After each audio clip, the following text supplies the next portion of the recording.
You're watching an interview with Christopher Chinapoo, winner of the Volunteer of the Year at the International Quality Awards 2024. Christopher is a managing director at the 5-Star Quality and Justice Associates in Trinidad and Tobago. He also finds the time to be a member of the FCQI's Board of Trustees, the Content Advisory Panel, and the Renewable Energy Special Interest Group, along with the Deming Special Interest Group. How does it feel to win Volunteer of the Year at the International Quality Awards 2024? Well, it was a bit of a surprise, number one. It does feel great. It's an exciting experience to have actually cup the award. What I can't say, it's not based on my own individual effort. It has been a collective effort of those that I volunteer with on the CQI, Deming Special Interest Group, on the Caribbean branch, the Renewable Energy SIG, and of course to all of the CQI staff who make it easy and make volunteering a wonderful experience. What inspired you to start volunteering? Number one, the willingness to want to learn, to cooperate with others, to connect with others, and to also help accelerate the culture of quality, not only in my region, but across the world. So volunteering with the CQI, volunteering with ASQ, volunteering with organizations like that is really an opportunity to contribute to the next generation, provide thought leadership on particular issues while you're also learning, growing, and developing yourself. Can you share a specific moment during your volunteer work that reinforced the importance of giving back to the community?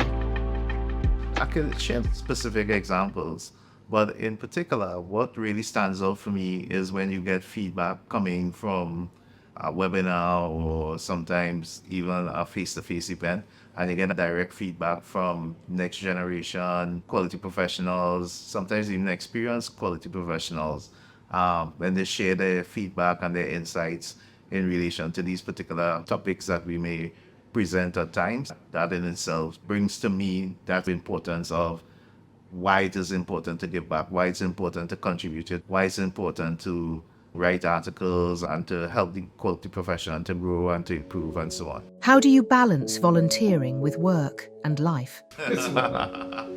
Well, that's actually one of the tricks, but basically it comes down to managing time. So it comes down to setting out your priorities, setting out what you're going to make sacrifices for, and then also leveraging your relationships. Your volunteerism could also be connected to the relationships that you leverage. For instance, if I have to run events for the CQI Caribbean branch, knowing different presenters, facilitators who can help to come and bring insights to the branch is something that adds that sort of value. If I look at the content advisory panel, if we are looking for inputs in terms of content from persons in sustainability or net zero or you name it, circular economy, all of the hot topics that we are now addressing in the ESG, all of these issues, what you find happening is leveraging those relationships, helping persons to come, also provide content to share their ideas, their insights, help to develop others and so on. So you find that leveraging those collaboration and partnerships really help to make my volunteering probably much easier. Were you interested in volunteering in your early life? Well, of course, I volunteered with the Lions Club. I was part of the youth council. I was part of volunteer council, all of those type of things. So volunteerism has been like a part of life growing up from 12 as part of scouts. It is just really an important aspect of life to really be giving back to your community, be giving in service, to be adding value, to contributing to developing others, mentorship, coaching. And while you're doing this giving back, you're actually giving to yourself also, because you pour into yourself, you learn more, you're able to develop, you connect, and you definitely be making a difference in your community while you're trying to transform. What qualities make someone an effective volunteer? Just being willing to learn, being willing to listen, being empathetic to particular issues, recognizing that everybody who is in this volunteer experience is in fact volunteering. So you don't really put pressure on persons, or we're going to make timelines and stuff like that. It has to be flexible. You have to be agile. You have to recognize too, your ability to lead and where you can lead and pick those spots to step up to the plate. Effective volunteer is one who is very situational, recognizes the differences in the people who come into the table, is a team player, also willing to learn as you go along and to bring your leadership experiences to the table when and where it is, necessary to do so. Being committed to fulfill your commitments. So if you know that you're actually committed to something, don't just pay lip service to your commitment. Let your commitment pass your tongue into your arms, your legs, and really just try to fulfill your commitment. I think that's an important part of just being a good human being and having good character. Ultimately, good volunteerism and balancing your commitment really comes down to a matter of character. How important is volunteering to quality culture and the wider industry? Actually, it's very important. Individuals develop themselves, they're then able to make better contributions in their organizations, in their communities, in the volunteer sector, and anywhere they're actually doing business. So you find that aspect of volunteerism becomes so important to not only the individual, but the companies that they are part of. That's why I also encourage companies to also invest in allowing their people to volunteer in organizations, to participate in professional activity, to go beyond just having persons fulfill their roles and responsibilities on a day-to-day basis. Why does that become important? Because when this person actually goes out, volunteers, connects, learns, share their ideas, share their insights, share their challenges, they then actually come back and bring that back into your organization. So it becomes, it's almost exponential. It's an exponential sort of process. Basically, that's what volunteering actually does, because you actually connect with others who might be much more mature than you in the process, who could be coaches and mentors to you. You also link with persons who you can coach and mentor. So in that kind of process, it's mutually beneficial. It's mutually developmental. And that's why volunteering becomes so important, not only to individuals, but the society, the communities, and the organizations. What's your advice to young people in the industry who are interested in volunteering? It's particularly difficult sometimes for new entrant professionals to volunteer, right? But my advice to them is to pick your spots. Do find opportunities and things that you're interested in that you can actually give some of your time to. You have to actually start making those sacrifices early, because the more that you can find avenues to develop your leadership skills, to develop your public speaking, to develop your own selves, is these things will actually pay itself in dividends down the road. So you start early, start to engage, start to bring out your particular unique interests and skills and bring that added value to the profession. Don't just come into the profession and be a complainer that everything is bad, everything is horrible. You go into organizations, you do the same thing.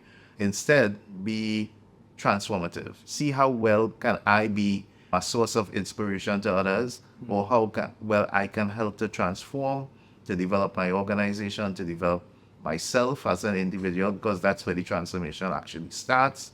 So when you start developing yourself, you'll then start recognizing that you could develop your organization, you could develop your community, you could then transfer these skills in different aspects of life. The skills on quality management cut across all spheres of life.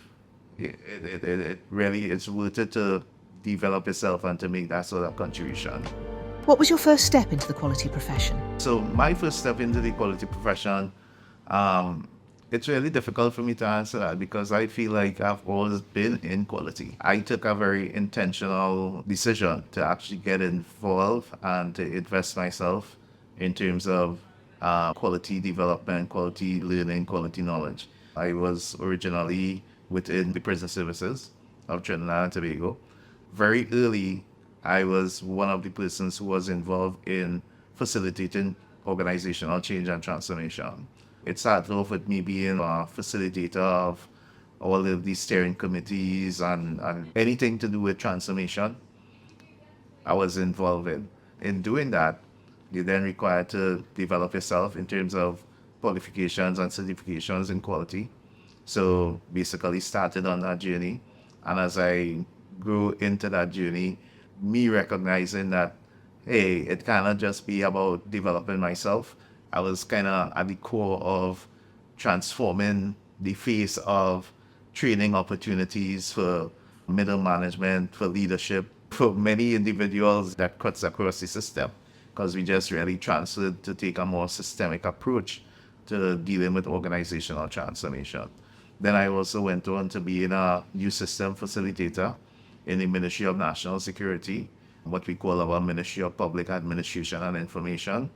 So basically had responsibility for changing processes, transforming processes, digitalizing, and basically again, it was all about leading that transformation, facilitating change, facilitating teams of persons to actually work together, to work across a system, to come out of silos, those sort of things. Then I also went on to the Accreditation Council of Trinidad and Tobago, which is the body responsible for quality assurance of post-secondary and tertiary education. Basically, help to develop the policies, help to develop the quality assurance framework, the quality enhancement framework. And these things are not only utilized by the ACTT, but they're also utilized by the tertiary level institutions in terms of helping to build all their systems and to develop and enhance their quality management systems and so on. I was involved in the division of aging, where I would have been one of the chief inspectors involved in developing standards for homes to the elderly. And then apart from developing these standards, we'll also go out and inspect the homes and those type of things and make sure that they actually fulfilling their expectations in relation to the standards. Quite a number of the persons who run homes basically did it a lot out of love for the particular area and not necessarily based on competence, on basis of education and training and experience. So the challenge that becomes there is that they may be doing a lot of great things, but not everything that you may do may be in line with expectations from a professional standpoint. In doing so, is not to really just take up an approach of like, oh, you're policing the particular area or you're looking to close down homes as a result. So you have to take a more enhancement or developmental approach in working with them to build up their understanding of systems, processes, of what is expected in terms of patient safety, what is expected in terms of cleanliness and health and safety in the particular space. And so capacity building, education, training becomes a critical part of the role. So is working with them to bring them up to the standard and then trying to really enforce those standards and principles. How do you think the quality profession can encourage and nurture the next generation of quality professionals? In terms of nurturing the next generation of quality professionals, it really starts from nurturing them early in the career. Basically be aware of the career pathways in quality, knowing what quality is about from as early as possible. Programs like the STEM Ambassador program becomes so important. Taking quality into schools is basically, to me, is really the next key. We got to take quality back into the schools from the primary level, the secondary level, tertiary level. We got to be at all the levels. And we don't need to just be like a part of a course or everybody comes and says, oh, we have to bring it in the curriculum.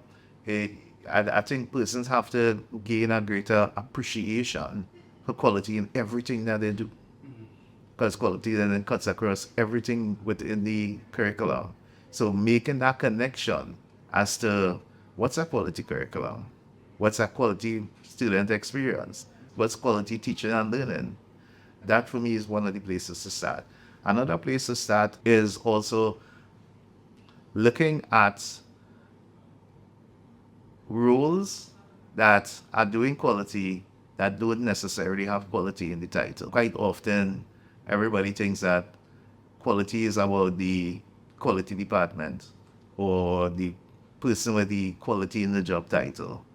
I think we really have to do much more to start to come out of that thinking come out of that trap, come out of that net that basically boxes persons into a sort of a thinking that quality really relies on the quality department. Because quite often your quality is actually made throughout the organization in the system. It's really suboptimal to start thinking that we as quality professionals are just like superheroes of quality. We are the persons who are really responsible for that quality. Quite often we are facilitators, we are coordinators, but we really are not really the central point. The fact is we also have to recognize that we are all a system. Everything is the system. We are all part of it. So once we really start talking, we have to evolve our thinking from just talking about systems, talking about processes, to really understanding it, living it.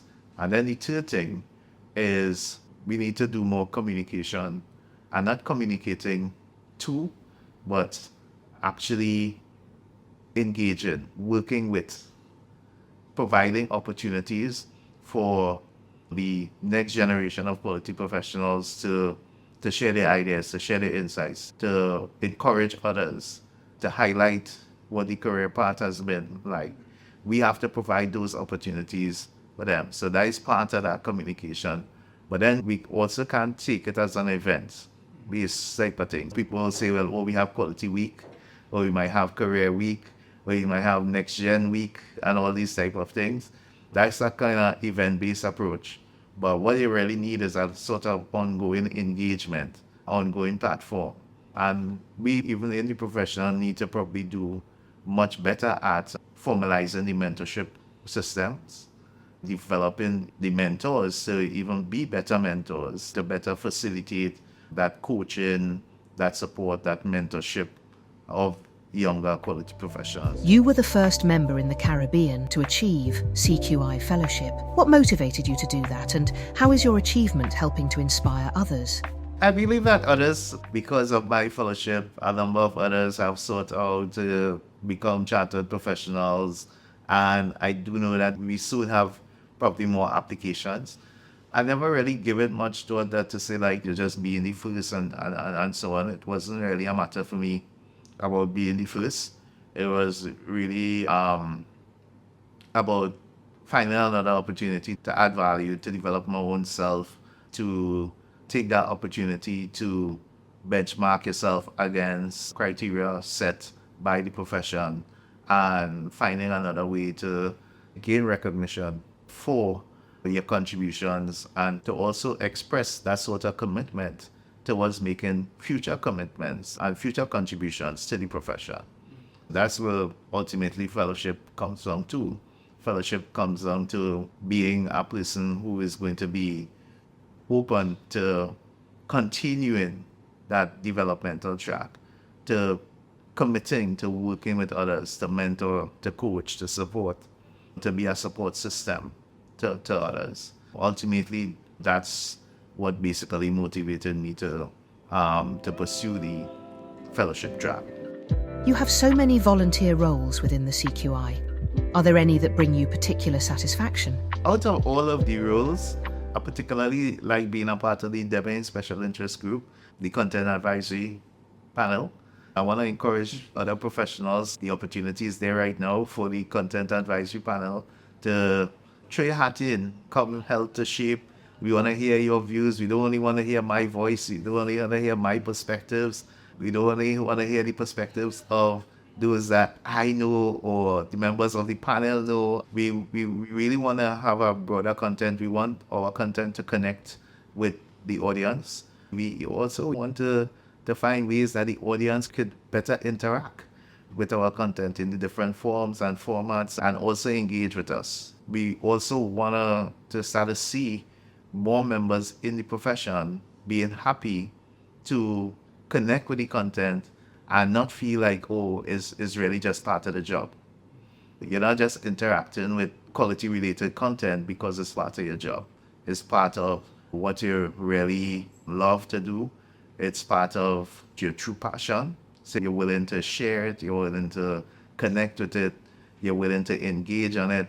But sometimes we really underestimate the importance or the value of sharing our thoughts and ideas and seeing how those thoughts and ideas really help others to unravel issues they may be having in implementation, issues they may be having in interacting with people.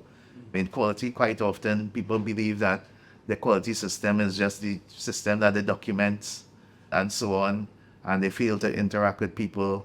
They fail to understand the psychological aspects. We fail typically to look at psychology as a feature or is a system of psychology that impacts on everything that we do in terms of shaping culture. So that human element is quite often neglected. I just personally believe that it's really important for more persons to get involved in this work and support the work that we are doing, while I will also continue making that contribution. What do you hope will be the impact of your win at the International Quality Awards in promoting the quality profession and its culture to the wider Caribbean business community? So the impact really has to do with the fact that this is actually the first win for an international member of the CQI.